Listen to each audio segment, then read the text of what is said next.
Thank you, Mr. Chairman, and thank you again, Mr. Secretary. So just to start with the basics here, Mr. Secretary, the total all-in request for FY26 is $441.2 billion, correct? Yes. Okay, Yes. and how much of your medical services request is for personnel? And how many personnel through this medical services request do you intend to employ in FY26?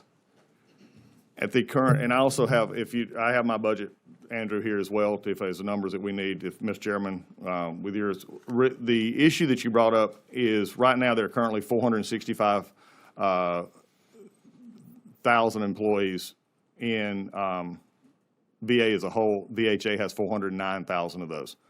I'm so sorry, Mr. The Yeah. question is, how many staff do you intend to employ through the medical services budget in FY26?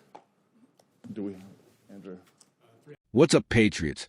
Welcome back to America First, the channel that puts our country and our veterans first. If this is your first time here, make sure you hit that like button and subscribe, because we're bringing you the truth that the mainstream media won't tell you. Today, we're breaking down an absolutely infuriating VA budget hearing that shows exactly why our government is broken and why our veterans are getting the shaft. 396,000? 396,000. 396,000. Yes. Okay. The FY25 request, and just to be clear, that's intended staffing of medical services in FY26? Say the number again. 395? 396,000. 396,000. Okay. Yes. How many physicians do you intend to employ in FY26? Physicians. Physicians, we employ a large number of physicians. I'm sorry, who are you?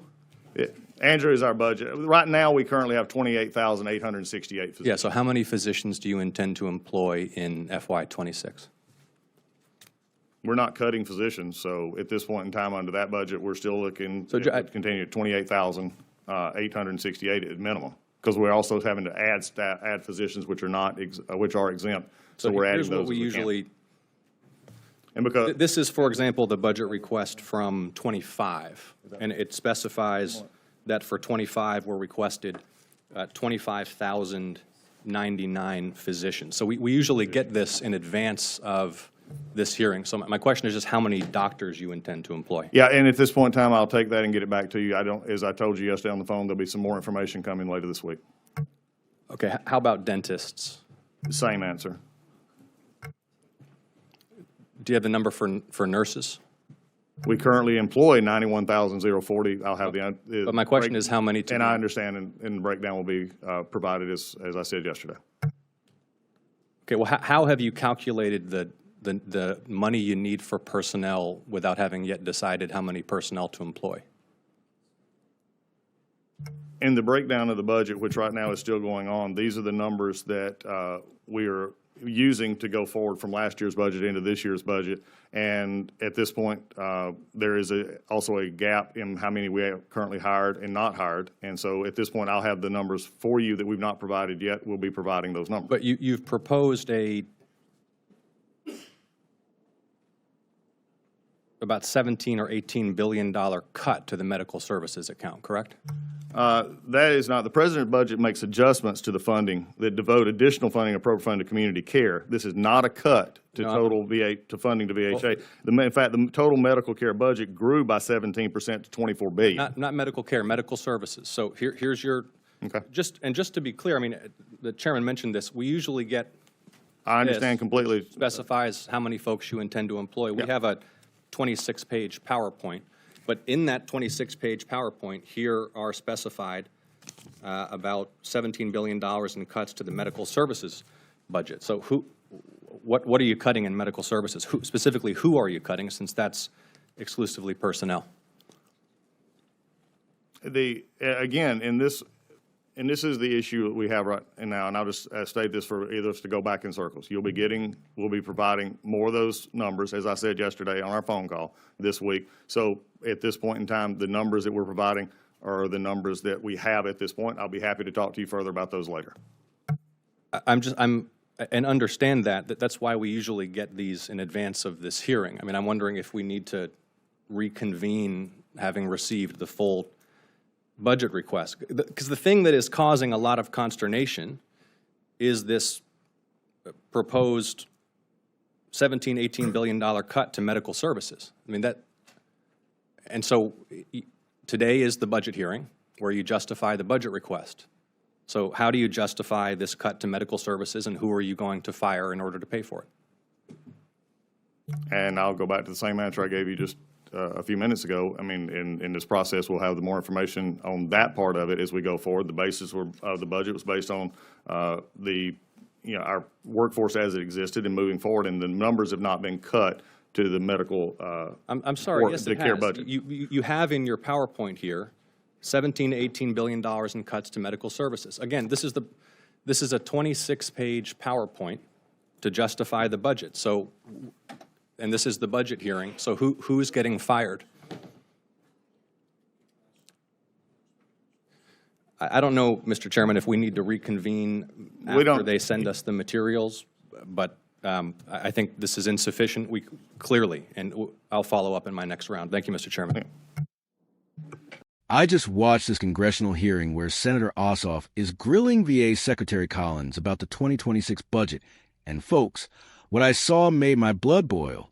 This is exactly the kind of government incompetence that we've been talking about on this channel. Here's a VA secretary who comes to Congress asking for $441 billion of taxpayer money, and he can't even tell him how many doctors and nurses he plans to hire. Are you kidding me? Let me break this down for you, because this is important. The VA is supposed to take care of our veterans, the men and women who serve this country, and put their lives on the line for our freedom. These are people who deserve the absolute best medical care we can provide. Instead, what do we get? A bureaucrat who shows up to a budget hearing completely unprepared. Senator Ossoff, and I don't agree with him on much, but he was absolutely right to grill this guy. Collins couldn't answer basic questions about staffing numbers. He's asking for billions to employ 396,000 medical personnel, but can't tell Congress how many of those will be doctors, how many will be nurses, or how many dentists they plan to hire. This is taxpayer money we're talking about, and these people treat it like monopoly money. But here's where it gets really bad. There's apparently a $17 to $18 billion cut buried in the medical services budget. That's billion with a B, folks. And when pressed about who's getting fired to pay for these cuts, Collins just keeps saying he'll get back to them later. This is unacceptable. Our veterans signed a blank check to this country, payable up to and including their lives. And this is how we repay them? This hearing perfectly illustrates everything that's wrong with the swamp in Washington. You've got career bureaucrats who think they can just waltz into Congress, ask for hundreds of billions of dollars, and not have to justify a single penny of it. They expect us to just trust them with our money, while they can't even be bothered to prepare for the most basic oversight hearing. And let's talk about the timing here. Collins keeps saying the detailed information will come later in the week. Later in the week? This is a budget hearing. The whole point is to review the budget before approving it. It's like showing up to buy a house and the realtor saying they'll show you the inside later.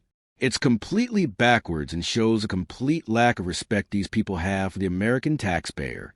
What really gets me is that this affects our veterans directly.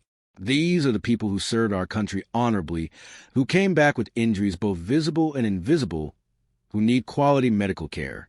Instead of getting a clear plan for how their care will be funded and staffed, we get bureaucratic double talk and excuses. The VA has been plagued with scandals for years. Remember the wait time scandals where veterans were dying while waiting for care? Remember the fraud and waste that's been exposed time and time again? And here we are, still deal with the same fundamental problem, a bloated bureaucracy that's more concerned with protecting itself than serving our veterans. This is exactly why we need people in government who understand accountability. When you're dealing with taxpayer money, especially money meant to care for our veterans, every single dollar needs to be justified. Every position needs to be explained. Every cut needs to be transparently discussed with the people's representatives. Senator Ossoff was right to suggest they might need to reconvene this hearing once they actually get the proper documentation. But honestly, the fact that we're even in this situation shows how broken the system is. These budget hearings should be routine. The information should be readily available. There should be detailed justifications for every line item. Instead, we get a VA secretary who's clearly in over his head, trying to manage a $441 billion budget without basic information about staffing and cuts. This isn't just incompetence. It's disrespectful to every veteran who's counting on the VA for their health care. What we need is real reform at the VA. We need leadership that puts veterans first, not bureaucratic convenience. We need transparency in how these massive budgets are put together. And we need accountability when officials show up unprepared to justify spending nearly $500 billion of taxpayer money. Our veterans deserve better than this. They deserve a VA that's efficiently run, properly staffed, and focused on providing excellent care rather than protecting bureaucratic turf. They deserve leaders who come prepared to budget hearings and can answer basic questions about how they plan to spend our money. This hearing is a perfect example of why Drain the Swamp isn't just a slogan, it's a necessity. When career bureaucrats can request hundreds of billions of dollars without basic preparation or accountability, the system is fundamentally broken. We need people in these positions who understand that they work for the American people, not the other way around. Patriots, this is why your voice matters. This is why we need to stay engaged and hold these people accountable.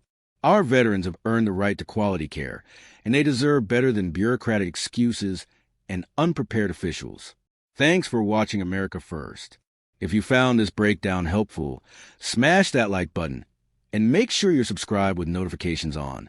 We'll keep bringing you the truth about what's really happening in Washington. Until next time, keep fighting for America and our veterans. God bless.